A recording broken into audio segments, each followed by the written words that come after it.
नमस्कार विद्यार्थी मित्रांनो, आजचा प्रश्न आहे एका कोनाचा कोटिकोन व पूरक कोन यांचे गुणोत्तर 3:8 आहे, तर त्या मूळ कोनाचे माप किती अंश असेल।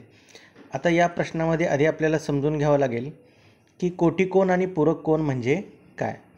कोटिकोन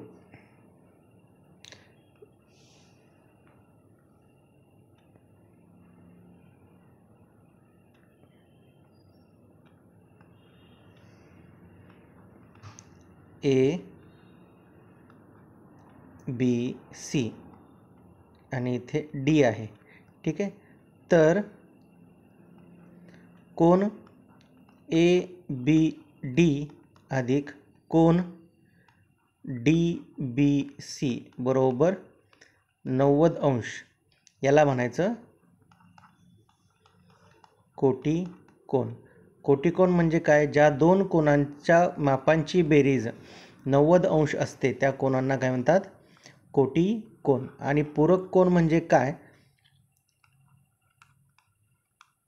पूरक कोन ज्या दोन कोनांच्या मापांची बेरीज 180 असते। म्हणजे कोन ए ओ सी अधिक कोन सी ओ बी बरोबर 180 अंश। म्हणजे या पूरक कोन म्हणजे काय, ज्या दोन कोनांच्या मापांची बेरीज 180 असते त्या कोनांना पूरक कोन म्हणतात, आणि ज्या कोनांच्या मापांची बेरीज 90 अंश असते त्याला कोटिकोन असं म्हणतात। आता इथे काय म्हटलं, एका कोनाचा कोटिकोन, त्या कोन माहीत आहे का, मूळ कोन माहीत आहे का आपल्याला, नाही। तर मूळ कोन आपण जर x मानला, मूळ कोन x मानला तर त्याचा कोटिकोन काय येईल, त्या मूळ कोनाचा कोटिकोन येईल किती येईल, 90 वजा x, आणि त्याच कोनाचा पूरक कोन काय येईल, 180 वजा x। आता या दोन्हीचं कोटिकोन आणि पूरक कोन याचं गुणोत्तर काय दिले, 3:8 दिले। म्हणजे तसं लिहून घेतलं आपण, म्हणजे 90 वजा x भागिले 180 वजा x बरोबर 3/8।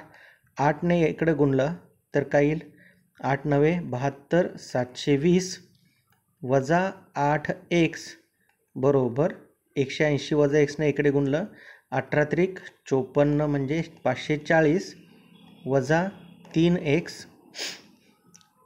हे वजा x 8x आहे ते इकडे गेल्यानंतर किती राहील, 5x, 8 वजा 3 5x बरोबर 720 वजा 540, शून्याला 0, 12तून 4 गेले 8 आणि 7तून 6 गेले 1, म्हणजे 5x बरोबर किती आले 180, तर x बरोबर किती आले 36 अंश। म्हणजे तो मूळ कोन किती अंशाचा असेल, 36 अंशाचा असेल।